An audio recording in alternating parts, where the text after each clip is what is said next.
and the doctor said the baby will not survive. Want to baptize the baby? I said, okay, we'll baptize the baby.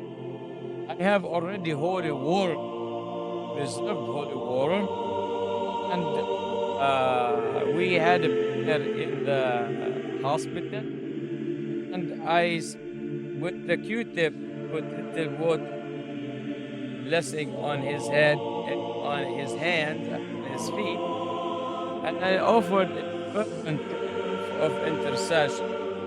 Mm-hmm. And I said, well, it's in the hand of God. Everything in the hand of God. So I don't know.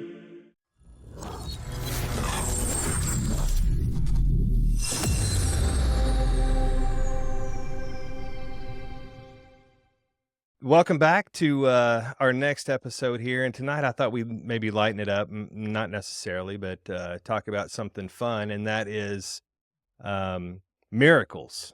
I talked to Father a couple of weeks ago about if he had ever witnessed one, not knowing any kind of answer that I would get. I thought he might say, we prayed for somebody and they were healed, but he Well, had thank you, some Theodore, better for the stories. So here, invitation. Father, you take it away.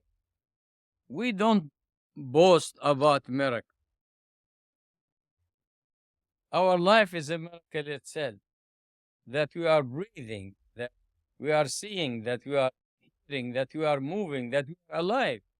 So we take things all for granted, but that all in itself is a miracle that we still breathe and walk and talk on this. Now, in the liturgical life of the church, Mm-hmm. basically, all thrust is asking God to intervene, asking God for His grace, for His Holy Spirit, for healing, for the power of mercy. And it is not on the healing or the response on the penitent or the person, because I ask God to heal me, He gonna do it the second. That kind of expectation is not in the Orthodox theology. It is Right. not on my time. It's only in God's time. So the experience we have is in the liturgy, in the worship, in the Eucharist. That's a miracle in itself. But Mm-hmm. the healing power, Right. the anointing, the prayers being said, there are people who have faith, and your faith shall make you well. He told the lady for 8 years with the issue of blood, thy faith made you well. Go. You see your daughter, she's alive. Mm-hmm. Okay. In other words, it is the faith. When I was in Iowa, a winter's blizzard in Iowa, snow almost like 2 feet and something like that. I received a phone call from Mm-hmm. a family, from the family, Alan and his wife Vicky, telling me that they had a baby boy and he is in the hospital in Waterloo, Iowa. Father, baby is dying. The baby is in the incubator. We want you to come. Well, that's almost an hour or some drive. And take it into consideration the blizzard. Mm-hmm. And by myself to venture out Right. was very challenging. So I decided to go next day in the morning, Mm-hmm. around 9 o'clock. It took me over than 2.5 hours, driving slowly to get there. I got to Waterloo, and of course, the father, the mother, distraught. This is the first baby, and the doctor said the baby will not survive. Want to baptize the baby? I said, okay, we'll baptize the baby. I have already holy water, reserved holy water, and we had a prayer in the hospital, and with the Q-tip, I put little water blessing on his head and on his hands and on his feet, and I offered a fervent prayer of intercession. Mm-hmm. And I said, well, it's in the hand of God. Everything in the hand of God. So I don't know. So after comforting the family, I drove back. It was even bad returning, and the car was, because of the wind, and Mm-hmm. I thought it was going to be falling into a ditch. You were the only car on the road, though, with, so that you know, probably with, helped a little bit. with snow in front of you, you can't even see the drive very well. Anyhow, I came Yeah. back home. The baby, thanks be to God, he grew to become a very strong young man. He's married now and have children. Now, he claimed to be, they said he's not going to Wow. make it. Well, that's what we did as a priest. We go and we offer prayers. We do anointing. Yeah. We pray. Mm-hmm. We give communion for such to take place. So, still in that in itself, we see all that. Even getting there to Waterloo, Iowa, is a miracle. I could have been swayed to the right or slit, Right. and because there's another miracle that I will tell you about too, a couple more miracles. But that is, and Yeah. the boy is healthy, and the boy have children Uh-huh. in high school. Yes, So I how saw long the parents just after did you hear back from the parents couple that he months. had, No, last month when I I guess went to Iowa, for the funeral of a friend of us, really? Jimmy had that, Mm-hmm. and I was there. There's another young man died by the name George Yep. Cup. But I saw the mother, the father, but I did not see the boy. The boy, I believe he lived outside the state. But that's a unique miracle. I can say that I did this, Right. and I believe God Yeah, right. witnessed it. That's Right. one. You got to witness it. There's another one. If you want to hear it, uh, Oh yeah, let's go. I was in Cedar Rapids, Iowa. When I was in Cedar Rapids, Iowa, I was the dean of uh, Iowa, Nebraska deanery, okay, and Minnesota. So I was called to go to Kearney, Nebraska. Kearney, Nebraska, to reopen the church that Carney. San Rafael Hawawino opened in the 1900. And Father Nicholas Yanni, devout pastor Okay. for which are Mid-American those days, visiting to minister to the communities these states. So I was asked by the Metropolitan to go to Omaha, Nebraska, to see the possibility of opening the church in Kearney of St. George. And we took with us a priest. Mm-hmm. His name, he died, Elias Zechariah. His brother still lived in Colorado now. His brother was living in Cedar Rapids.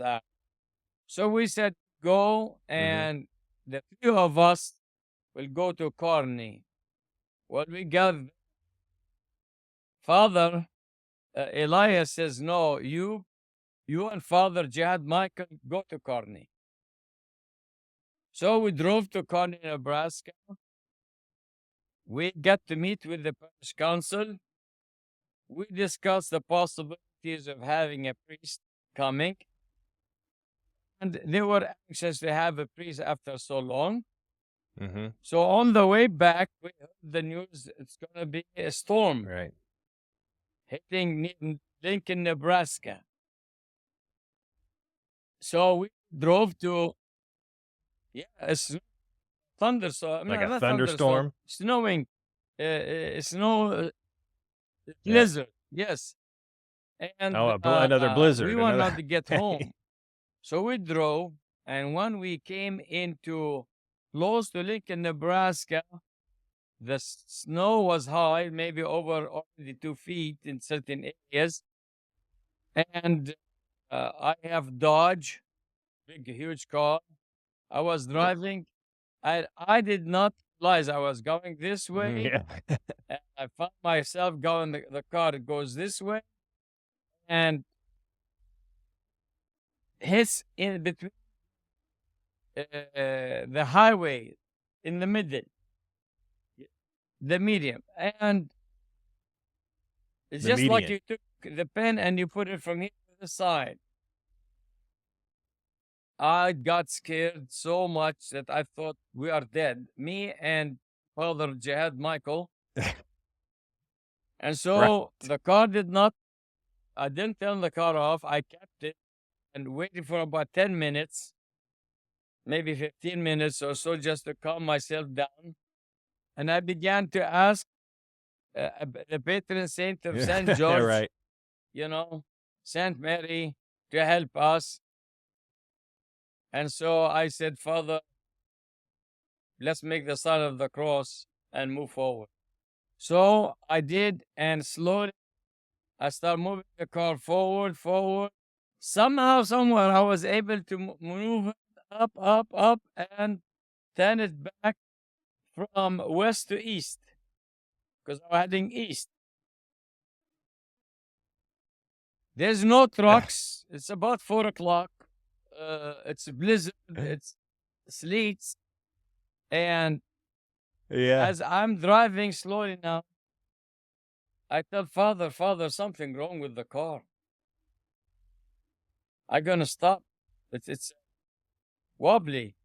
So we Yeah. stopped, and sure, here, the left tire had a flat tire. Now we have to deal with this. Ah. I never changed a tire in my life. I know how, but I never did. Well, You never I'm changed. now How old were you at this time? 30 Yeah. years old. 32, 33 years old. 30, yeah. And we came out. I have to Yeah. open the trunk, take the old tire. It was a baby tire, never checked it if it needs air in it. And that's, we take things for granted.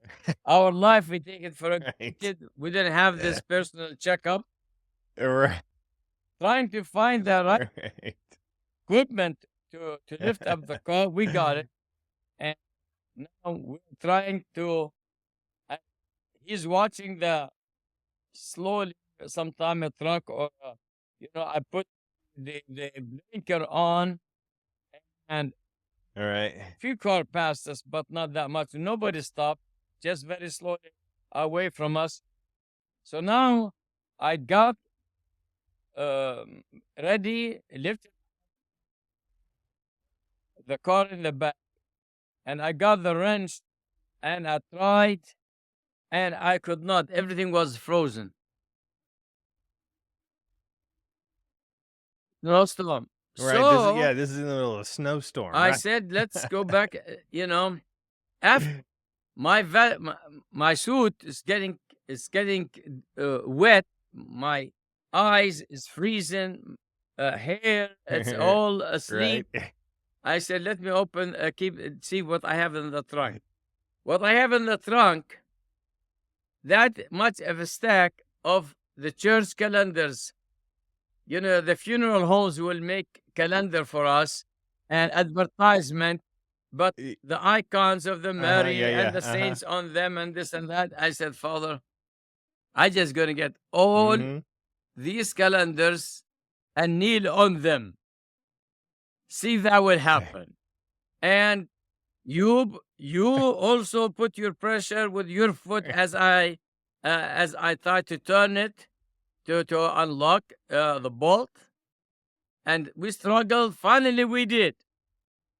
We're able to take the Yeah. tire out, and I It got the popped one. tire. Yeah. Now we could not even see.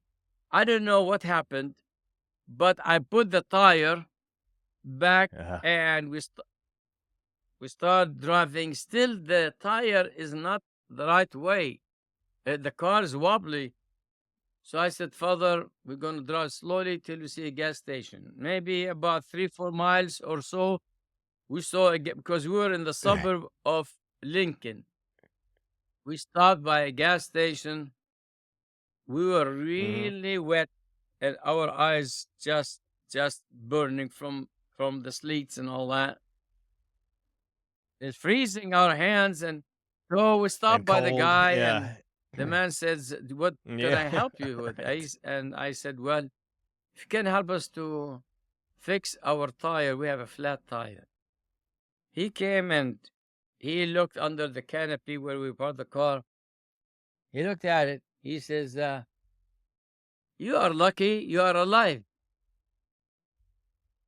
I said, "We know we are. I know we are lucky we are alive because we were in the ditch, and now we." He said, "No, but you know what you did?" I said, "What did I do?" He said, "Come and see." He said, "Look, you put the tire inside out, like backward." Oh, you put it on backwards? Ah. Anyhow, then he corrected it. We saw him Whoa. what he was doing. He fixed the other tire and he put it, and we went back and we stopped at Big Boy, restaurant, just to calm down in those days, to clean up, Yeah, and we yeah. made kind of a promise not to Yeah. tell my wife or father or no, no, no, no. Right, yeah. Don't This tell is anybody really the that. truth. Then when we walked in the house, my wife Yeah. and the priest's wife says, "Boy, it looked like you had been swimming or something." I said, "No, just it was snowing so hard, and we got snow, and everybody's okay." But we were just covering this thing up. But the We just took a little Father walk around the Jad car. Knuckle, he moved from Omaha, Nebraska. He's retired in his 90s.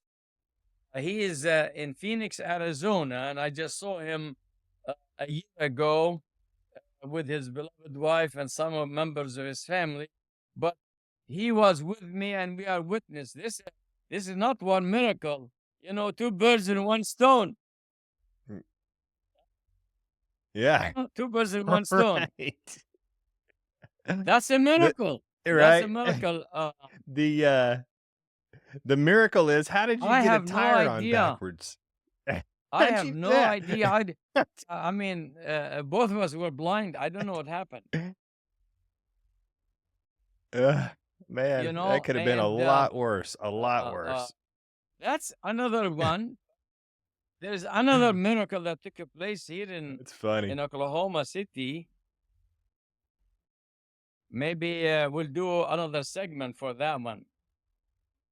Yeah, let's hold on to that one. We're right up against our self-imposed time limit here. So, anyway, thanks again, Father. Thank you so much for joining us tonight. Please don't forget to like this video and subscribe to the channel. It really helps us spread the word about the show. So, for Father Constantine, I'm Theodore, and we'll see you on the next episode of the Faith of Our Fathers podcast.